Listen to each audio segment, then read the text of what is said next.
The stars had always seemed peaceful to Captain Jake Morrison. He had spent 20 years sailing between them, carrying diplomats and scientists to distant worlds, believing that humanity's future lay in friendship with the galaxy's elder races. On this night, standing in the ruins of New Haven Colony, he learned how wrong he had been. The smoke still rose from the broken buildings. Emergency lights flickered in the darkness, casting red shadows over streets that had been full of life just 2 days ago. Jake walked slowly through what remained of the central plaza, his boots crunching on broken glass and twisted metal. Behind him, his crew worked in silence, searching for survivors they knew they would not find. Lieutenant Katie Vance approached him, her face pale in the dim light. She held a datapad in her trembling hands. "Captain, we've finished the count. 40,217 confirmed dead. No survivors in the primary impact zones." Jake took the datapad but did not look at it. He already knew the numbers would haunt him forever. "The hospitals? Targeted first, sir, then the schools." Katie's voice broke slightly. "They made sure the children couldn't escape before they hit the residential areas. The Velthari had come without warning. Their warships had appeared in orbit on a quiet Sunday morning, when families were eating breakfast and children were playing in the parks. They had not asked for surrender. They had not made demands. They had simply opened fire on a colony that had no military defenses, no weapons platforms, nothing but 40,000 civilians who had come to build new lives on a frontier world. Jake had received the distress call while his ship, the Horizon's Edge, was 3 days away. He had pushed his engines beyond their limits, burning through fuel reserves and risking his crew's lives to reach New Haven faster. It had not been enough. By the time he arrived, the Velthari were gone, and the colony was burning. Now he stood in the ashes, and he felt something cold settling into his heart. It was not grief, though grief would come later. It was something older and darker. Something that humanity had carried with them since they first picked up stones and clubs to defend their caves. "Sir," Katie said quietly, "Ambassador Cole is requesting an update. He's preparing to address the Galactic Council." Jake nodded slowly. "Tell him I'll send my full report within the hour. And Katie, make sure to include the recordings from the Velthari ships. All of them." The recordings had been recovered from damaged satellites that the Velthari had not bothered to destroy. They showed everything. The careful targeting of civilian structures, the systematic destruction of evacuation routes, and worst of all, the communications between Velthari commanders, laughing and joking as they murdered innocent people. 3 weeks later, Ambassador Ryan Cole stood before the Galactic Council in their great chamber on the station called Harmony Prime. The room was vast, filled with representatives from 100 different species. Some were ancient beings who had traveled between stars when humans were still learning to make fire. Others were newcomers like humanity, still finding their place in the galactic community. Ryan was a patient man. He had spent 15 years building relationships with these species, learning their customs, earning their trust. He believed in diplomacy. He believed that words could solve any problem if spoken with enough wisdom and sincerity. Today, his words fell on deaf ears. "The evidence is clear," Ryan said, his voice steady despite the anger burning in his chest.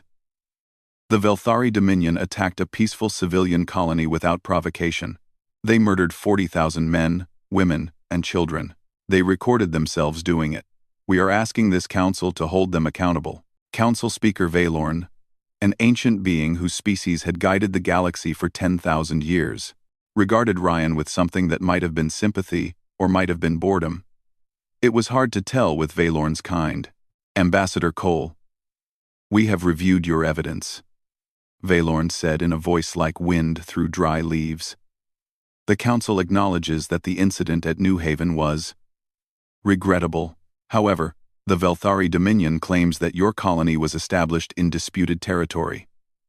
They maintain that their actions, while perhaps excessive, were within their rights as a sovereign power." Ryan felt his hands clench into fists at his sides. Disputed territory? New Haven was established with full council approval. The Velthari never raised any objection until they decided to slaughter our people. The Velthari are a founding member of this council. Another representative spoke up. This was High Ambassador Kethmar of the Velthari delegation, his scales gleaming under the chamber lights. We have maintained peace in this galaxy for longer than your species has existed, human. Perhaps if your people had been more careful about where they built their settlements, this tragedy could have been avoided. Murmurs of agreement rippled through the chamber. Ryan looked around at the faces of the council members and saw the truth that he had been blind to for 15 years. Humanity was not their equal here. They were tolerated, perhaps even liked, but they were not respected. To these ancient powers, humans were children playing at civilization. The council's decision is final, Valorn announced. The Velthari Dominion will issue a formal apology and pay reparations of 50,000 credits to the families of the deceased. This matter is closed. 50,000 credits. Less than the price of a small shuttle. For 40,000 lives.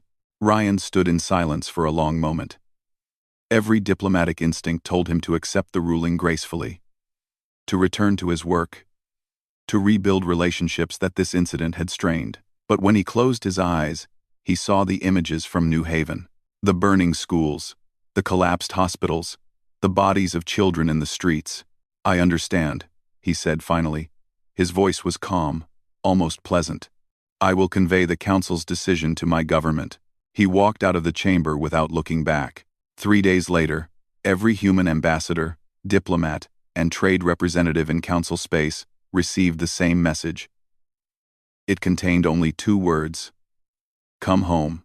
Within a week, humanity had withdrawn from every council station, every diplomatic post, every trade agreement they had signed in 15 years. Their ships vanished from common shipping lanes. Their communications went silent. The borders of human space went dark. The council watched this happen with mild curiosity. Some members expressed concern.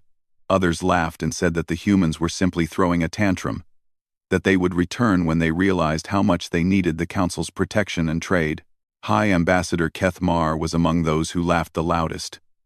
Let them sulk, he told his colleagues. They are a soft species, built for words and feelings. They will come crawling back soon enough. He could not have been more wrong. In the darkness of human space, something was waking up. Something that the galaxy had never seen and could not imagine. Something that humanity had hoped they would never have to show the universe. But the universe had forced their hand, and now, the universe would learn why humanity had spent so much of their history at war with themselves. They had to be that dangerous, just to survive each other. Admiral Ben Harper had served Earth for 40 years. He had commanded ships in border skirmishes, led rescue missions in deep space, and trained 3 generations of officers. In all that time, he had never seen the war room this quiet. The leaders of United Earth sat around the great table, their faces lit by holographic displays showing maps and data streams. President Laura Davis sat at the head of the table, her gray eyes moving slowly across the information before her. She had not spoken in 10 minutes. No one had. Finally, she looked up at Admiral Harper. Show me what we have. Ben pressed a button on his console. The holographic display changed, revealing a schematic that made several people in the room gasp. It showed a fleet, not the 200 ships that the Galactic Council believed Earth possessed, but over 2,000 warships of designs the galaxy had never seen. For the past 30 years, we have maintained 2 military programs, Ben explained. The public fleet, which we use for patrols and diplomatic missions, and the Black Fleet, which we have kept hidden in deep space facilities beyond the reach of Council sensors. A younger advisor leaned forward. Why? We were at peace. We had treaties. Ben's expression did not change, because we are human. And humans have learned, through thousands of years of painful history, that peace is never permanent. We hoped we would never need these ships. We built them anyway. Dr. Amy Chen, the chief scientist of Earth's Advanced Defense Initiative, stepped forward to continue the briefing. She was a small woman with sharp eyes and steady hands that had designed weapons capable of cracking planets. The Council believes our technology is roughly 300 years behind theirs, Amy said. They believe this because we wanted them to believe it. Every piece of technology we shared, every ship we showed them, was carefully selected to maintain this illusion. She changed the display to show weapon specifications. In reality, we have developed weapons systems that operate on principles the Council has never even theorized. Our ships are faster, our shields are stronger, and our weapons hit harder than anything in their fleets. President Davis studied the data for a long moment. And our people? Are they ready? Ben nodded. Every officer in the Black Fleet has been training for this possibility their entire career. They know the stakes. They know what happened at New Haven. They are ready to do whatever is necessary. The room fell silent again. Everyone understood what was being discussed. They were not talking about a diplomatic protest or economic sanctions. They were talking about war. Real war. The kind of war that humanity had not fought in over a century. The Council will not expect this, Ben continued. They think we are weak because we prefer to talk instead of fight. They do not understand that we talk because we know what happens when we fight. We have seen it in our own history. We have done terrible things to each other. We swore we would never do those things again. He paused, and his voice grew harder. But the Velthari murdered our children. They laughed while they did it. And the Council told us that our children's lives were worth 50,000 credits. President Davis stood up slowly. She walked to the window that looked out over the earth below, blue and green and beautiful. The home of 8 billion people who were waiting to hear what their leaders would decide.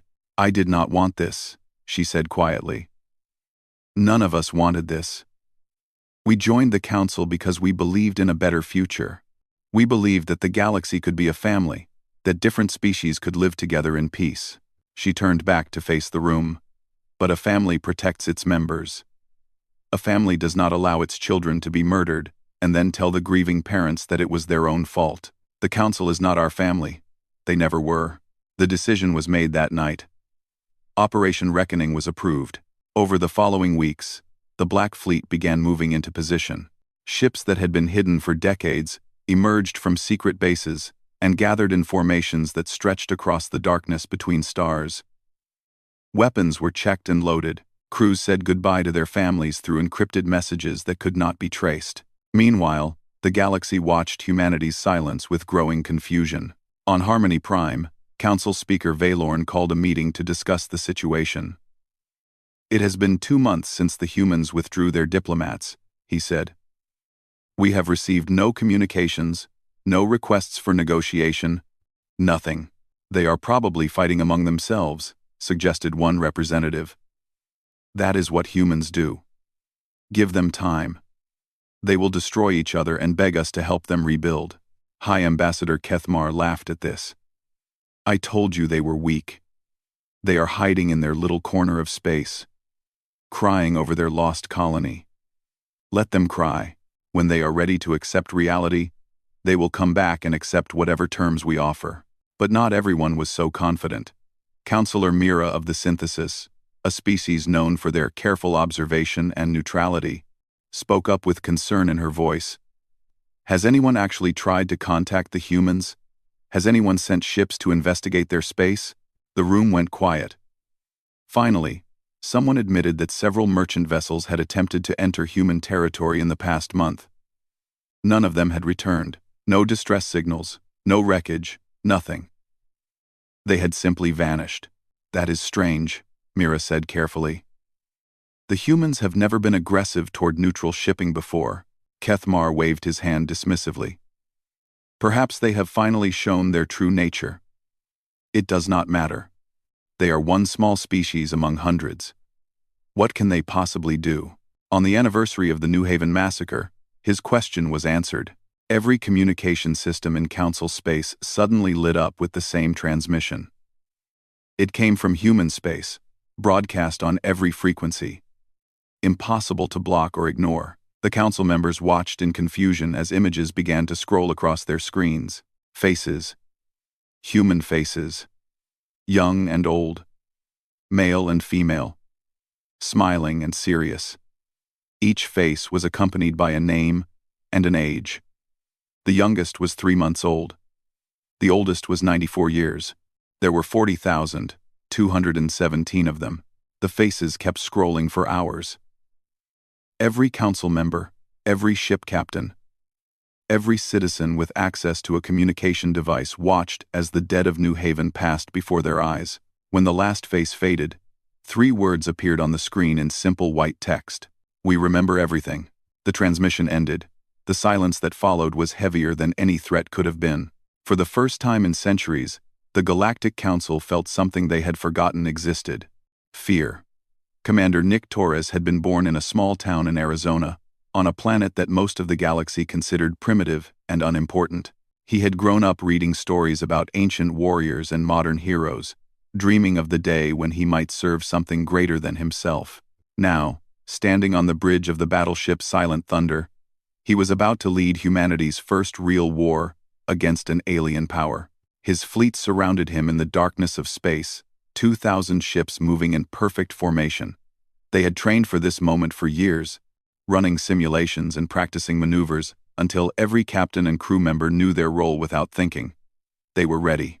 "All ships report ready, Commander," his first officer announced. Nick nodded slowly. He thought about the faces he had seen in that transmission. The 40,000 people who would never smile again, never see their children grow up, never grow old with the people they loved. He thought about the recordings from New Haven, the laughter of the Velthari commanders as they murdered innocents. "Open a channel to the Velthari Defense Network," he ordered. "I want them to hear this." The communications officer worked quickly. "Channel open, sir." Nick stood straight and spoke clearly. "This is Commander Nick Torres of the United Earth Navy. To the Velthari Dominion.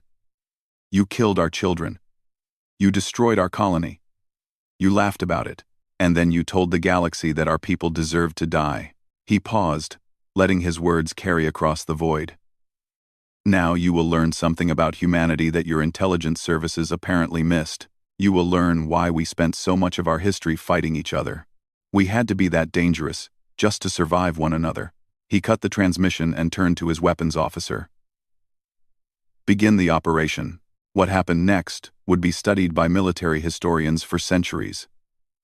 The human fleet emerged from hyperspace simultaneously at 17 different points throughout Velthari territory. They did not attack civilian targets. They did not bombard cities or destroy infrastructure. Instead, they struck with surgical precision at every military installation the Velthari possessed. Shipyards that had taken decades to build were reduced to debris in minutes. Weapons factories vanished in balls of nuclear fire. Defense stations that the Velthari had believed impregnable crumbled under weapons they could not understand or counter. High Warlord Kethzan received the reports in his command center on the Velthari homeworld. At first, he did not believe them. The humans did not have this capability. The humans were weak, their technology inferior, their military tiny. This had to be a mistake. But the reports kept coming. Base after base fell silent. Fleet after fleet reported contact with human ships before their communications cut off entirely. Within 2 hours, the Velthari Dominion had lost 60% of its military capacity. "Rally the home fleet," Kethzan ordered, his voice sharp with anger. "All ships to defensive positions around the homeworld. We will crush these insects when they come." The Velthari home fleet was the pride of their civilization. 300 warships crewed by their finest warriors, equipped with the best weapons their technology could produce. They had never lost a battle. They had conquered a dozen species and bent them to Velthari will. They formed up in orbit around their homeworld. Shields raised. Weapons charged. Ready to destroy the human attackers and teach them a lesson about challenging their betters. Commander Torres brought his fleet out of hyperspace directly in front of them. The battle lasted 11 minutes. Human weapons tore through Velthari shields like they were made of paper. Human ships danced around Velthari formations, faster and more agile than anything the Velthari pilots had ever seen. Human tactics anticipated every move the Velthari made, countering their strategies before they could be executed. Kethzan watched from his command center as his mighty fleet was torn apart. He screamed orders that no one could follow, demanded counterattacks that were impossible to execute, raged against enemies who seemed to know his every thought before he had it. When it was over, Not a single Velthari warship remained functional. Many had been destroyed outright. Others drifted lifeless in space, their crews dead or dying. The human fleet had lost 7 ships. From an observation post at the edge of the system, Counselor Mira of the Synthesis watched the battle with growing horror. She had been sent by the Council to observe and report, expecting to see a minor skirmish between an angry young species and a powerful elder race. Instead, she had witnessed the complete destruction of one of the galaxy's most feared military forces. "This is impossible," she whispered to herself. "How did they do this? How did we not know?" She began transmitting her report to the Council, but she already knew that her words would not be enough. Nothing could prepare the galaxy for what they were seeing. As the debris of the Velthari fleet drifted through space, something unexpected happened. Civilian ships began emerging from the planet below. Transports and freighters carrying families trying to flee the war zone. The human fleet detected them immediately. Mira held her breath, expecting to see the humans complete their revenge by destroying the fleeing civilians. It would have been understandable, even expected, given what the Velthari had done to New Haven. Instead, the human ships parted their formation, creating a clear corridor for the civilian vessels to pass through safely. Commander Torres broadcast a message on open frequencies. "Civilian ships, you may pass freely. We are not here for your families. We are here for the warriors who murdered ours. Go in peace." The civilian ships flew through the human formation untouched. Not a single weapon was fired at them. Mira stared at her screens in disbelief. The humans had just demonstrated that they possessed overwhelming military superiority. They could have wiped out the entire Velthari species if they wanted to. Instead, they were showing mercy to innocent people while hunting down the guilty. This was not revenge. This was justice. Terrible, precise, unstoppable justice. She thought about all the times the Council had dismissed humanity as a minor species, too soft for the harsh realities of galactic politics. She thought about High Ambassador Kethmar laughing about how easily the Velthari had crushed the human colony. No one was laughing now. In the ruins of his command center, High Warlord Kethzan received a final transmission from the human fleet. It was Commander Torres, his face calm and his voice steady. "Your military is destroyed. Your ability to wage war is gone. But this is not over. We want the commanders who ordered the attack on New Haven. We want the officers who targeted our hospitals and schools. We want the pilots who laughed as they killed our children. Surrender them, and this ends. Refuse, and we will stay here until you change your mind." The transmission ended. Kethzan sat alone in the darkness, surrounded by the ashes of everything his people had built, and finally understood the terrible mistake he had made. He had awakened a sleeping giant, and now, that giant was demanding payment in full. Admiral Grace Kim stood on the bridge of her flagship, watching the blue and green world below her. The Velthari homeworld was beautiful, she had to admit. Oceans and forests and cities that sparkled with lights, home to billions of people who were now completely at her mercy. Her fleet held absolute control of the orbital space. Every satellite, every station, every piece of infrastructure that connected the planet to the rest of the galaxy was now under human command. She could end this civilization with a single order. She could rain fire from the sky and turn those beautiful cities into graves. She would not. "The blockade is complete," her communications officer reported. "All planetary communications are isolated. They cannot send or receive any signals beyond their atmosphere." Grace nodded.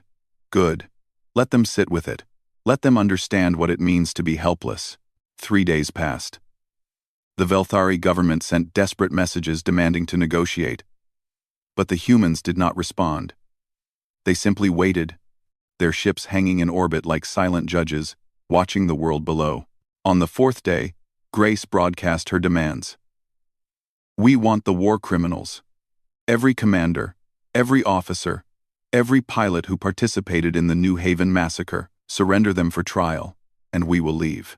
Refuse, and we will remain here indefinitely. Your choice." The Velthari government refused. They called it humiliation. They said they would rather die than submit to such dishonor. Grace had expected this.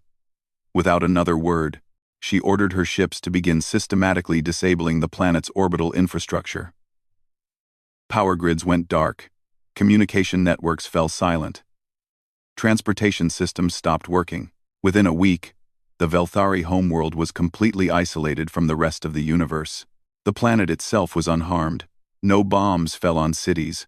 No weapons targeted civilians. The humans simply cut the Velthari off from everything and everyone, leaving them alone in the darkness. Far away, on Harmony Prime, the Galactic Council convened an emergency session. The Great Chamber was full for the first time in decades. Every species sending their highest representatives to discuss the crisis that threatened everything they had built. Council Speaker Valorn called for order, his ancient voice trembling slightly. We are gathered to address the human situation. Their actions have violated every principle of galactic law. They have attacked a council member without authorization. They have blockaded a sovereign world. They must be stopped. And how do you suggest we stop them? Asked a representative from the collective, a species known for their logical thinking. Our combined fleets could not match what they demonstrated against the Velthari. We would lose. Then we must negotiate, another representative suggested. Offer them terms. Bring them back into the fold. Before anyone could respond, the chamber's holographic system activated on its own. A figure appeared before the council, projected in perfect clarity despite the impossible distance between them. President Laura Davis stood before the gathered leaders of the galaxy, her gray eyes steady, her voice calm. Council Speaker Valorn, representatives of the Galactic Council, I appear before you today not to ask for anything, but to explain. The chamber fell silent. No one had ever appeared uninvited before the council. The security breach alone should have been impossible. Yet here she was, and there was nothing they could do about it. 15 years ago, humanity joined this council with hope in our hearts, Laura continued. We believed we had found a family among the stars. We shared our culture, our science, our dreams. We asked only to be treated as equals. She paused, and her expression hardened. Instead, we were treated as children. Our concerns were ignored. Our people were murdered. And when we asked for justice, we were told that our children's lives were worth less than the price of a shuttle. Valorn attempted to interrupt, but Laura continued speaking.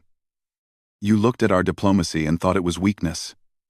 You saw our preference for peace and assumed we did not know how to fight. This was your mistake. The holographic display changed to show images from human history. Wars and battles spanning thousands of years, trenches filled with bodies, cities reduced to rubble, mushroom clouds rising over burning landscapes. Humanity did not become peaceful because we were born that way, Laura explained. We became peaceful because we had seen what we were capable of. We invented weapons that could destroy our entire world, and we chose not to use them. We created rules of warfare, not because we were soft, but because we understood the monster that lives inside every human heart. She looked directly at the council representatives, meeting their eyes one by one. We hoped we would never have to show you this side of ourselves. We still hope that, even now. But you forced our hand. You taught us that this galaxy does not respect kindness. It only respects strength. Valorn finally found his voice. What do you want, President Davis? We want the war criminals. Laura answered simply. The officers who murdered our people. We will try them fairly, in public, with all evidence presented for the galaxy to see. We will not execute them. We will not torture them. We will simply show the universe what they did and let justice be done. And if we refuse to pressure the Velthari into compliance, Laura's expression did not change. Then we will wait. We have time. The Velthari do not. Eventually, their government will collapse. Their people will demand change. And the criminals will be surrendered anyway. We prefer not to cause that much suffering, but we will, if we must. The council debated for days, but they had no real choice. They could not defeat humanity militarily. They could not rescue the Velthari. All they could do was watch and wait, while the situation on the Velthari homeworld grew worse. 3 weeks into the blockade, the Velthari government fell. Riots swept through the cities as people demanded an end to their isolation. A new provisional government took power, led by younger leaders who understood that resistance was pointless. Former warlord Zelthen, the commander who had ordered the New Haven attack, was arrested by his own people, along with 47 other officers who had participated in the massacre. He was brought to a transport ship and handed over to human custody. Admiral Kim accepted the prisoners personally. She looked at Zelthen, this being who had murdered thousands of children, and laughed about it, and felt the anger burning in her chest. It would have been so easy to kill him right there. So satisfying. Instead, she ordered her soldiers to take him to a holding cell. "You will face trial," she told him. "A fair trial. Because that is what separates us from you." As the transport lifted off from the Velthari homeworld, Grace Kim gave one final order. The human fleet began withdrawing, releasing control of the planetary systems back to the Velthari people. The blockade was over. The war criminals were in custody, and humanity had proven to the galaxy that they were not to be underestimated. But the story was not over yet. Justice still needed to be served, and the galaxy still needed to learn the full truth of what had happened at New Haven. The trial was broadcast across the galaxy. Every species with access to communication technology could watch as the war criminals of New Haven faced justice. Humanity wanted the universe to see everything, and the universe watched with a mixture of horror and fascination. The courtroom was built on Earth, in a great hall that had once hosted meetings of the old United Nations. 48 Velthari officers sat in the defendants' section, their scales dull and their eyes empty. They had expected to die quickly, executed by their enemies in a moment of rage. Instead, they found themselves facing something far worse. A careful, methodical examination of their crimes. Judge Patricia Stone presided over the proceedings. She was a small woman with white hair and sharp eyes, and she had spent 40 years serving in human courts. She believed in the law. She believed that even monsters deserved fair trials. "The prosecution will present its case," she announced on the first day. The evidence was overwhelming. Video recordings from Velthari ships showed commanders giving orders to target hospitals and schools. Audio logs captured their conversations, joking about how easy it was to kill defenseless humans. Communications between officers showed them planning the attack weeks in advance, choosing the day specifically because it was a human holiday when families would be gathered together. When the recordings played, the courtroom fell silent. Representatives from dozens of species watched as the full horror of the New Haven massacre was revealed. They saw children running through burning streets. They heard parents screaming as their homes collapsed. They watched medical workers trying to save lives before Velthari weapons ended them. And through it all, they heard the laughter of the killers. Former warlord Zelthen was the last to give testimony. He had commanded the attack, had personally selected the targets, had praised his soldiers for their efficiency in murdering civilians. When asked to explain his actions, he simply shrugged. "They were humans," he said. "Their lives did not matter." The defense presented arguments about military necessity, about territorial disputes, about the nature of interstellar law. The judges listened patiently to every word. When the defense finished, they retired to deliberate. 3 days later, they returned with their verdict. Guilty on all counts. Every one of the 48 defendants was found guilty of crimes against humanity. Judge Stone delivered the sentence herself. "The crimes you committed cannot be undone. The lives you took cannot be restored. In human history, we have often responded to such crimes with execution, with the belief that death is the only fitting punishment for such evil." She paused, looking at the defendants one by one. "But we have learned that death is too easy. It allows criminals to escape the weight of their crimes. It provides a quick end when a slow lesson is needed." The sentence was life imprisonment without possibility of release. But there was more. The prisoners would be housed in a special facility where they would spend every day watching educational materials about human history. They would learn about every genocide humanity had ever committed against itself. They would study every war, every massacre, every atrocity that humans had inflicted on their own kind. "You believed we were weak because we sought peace," Judge Stone told them. You will now learn exactly why we sought it. You will understand the full capacity of the species you awakened. And you will live with that knowledge for the rest of your lives. The trial changed everything.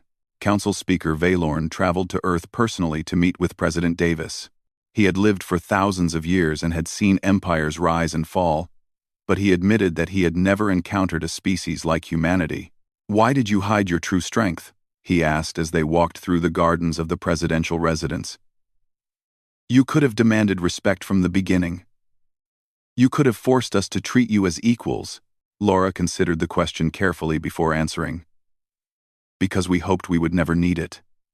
We joined the council, wanting to leave our violent past behind.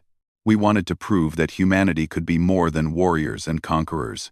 She looked up at the stars that were just beginning to appear in the evening sky. We still hope for that future. We still believe that peace is possible. But hope is not a strategy, and trust must be earned, not given freely. Valorn nodded slowly. You have given the council much to think about. Many species are reconsidering their assumptions about younger races. Good, Laura said simply. Perhaps something positive will come from all this suffering. Ambassador Ryan Cole returned to the Galactic Council the following month. He walked into the Great Chamber, where he had once begged for justice and been dismissed like a troublesome child. This time, when he entered, every representative rose from their seat. The silence that followed was different from before. It was not the silence of dismissal or contempt. It was the silence of respect, of recognition that the small species they had ignored had proven itself their equal. Ryan took his seat among the council representatives. He did not gloat. He did not make speeches about humanity's power. He simply joined the proceedings and participated like any other member. The Velthari Dominion was stripped of its council seat. Other aggressive species quietly began reducing their military buildups and reaching out to neighbors they had previously threatened. The galaxy was learning a new lesson. Strength was not just about weapons and ships. It was also about restraint, about justice, about knowing when to fight and when to hold back. 6 months after the trial ended, Admiral Ben Harper traveled to New Haven. The colony was being rebuilt, new structures rising from the ashes of the old. Families were returning, determined to make this place a home again despite the tragedy that had occurred there. Ben stood at the memorial that had been built in the central plaza. 40,000 names were carved into the stone, a reminder of lives lost and promises made. He placed a single flower at the base of the monument and stood in silence for a long moment. A young Velthari woman approached him hesitantly. She was part of the new government's reconciliation effort, one of many who had come to help rebuild what her people had destroyed. Admiral Harper, she said quietly, I wanted to ask you something, if I may.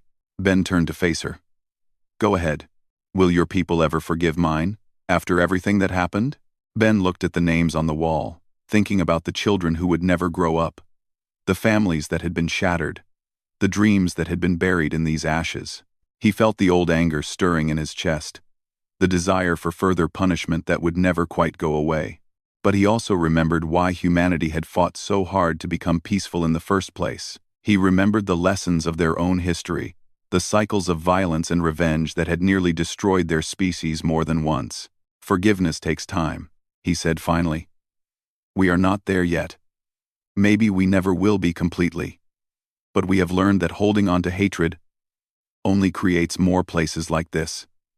More graves. More names on walls. He looked at the young Velthari woman and saw fear in her eyes, but also hope. We will get there. Eventually. Humans are stubborn that way. We keep trying to be better than we were yesterday. The sun set over New Haven, casting long shadows across the memorial. Somewhere in the distance, children were laughing, their voices carrying on the wind. New families were making new memories on a world that had once been filled with death. The galaxy had learned its lesson. Humanity had proven its strength. And now, perhaps, the real work could begin. Building a future where strength was measured not by the capacity to destroy, but by the courage to forgive. That was humanity's true gift to the stars. Not their weapons or their technology, but their endless, stubborn belief that tomorrow could be better than today. And maybe, just maybe, they were right.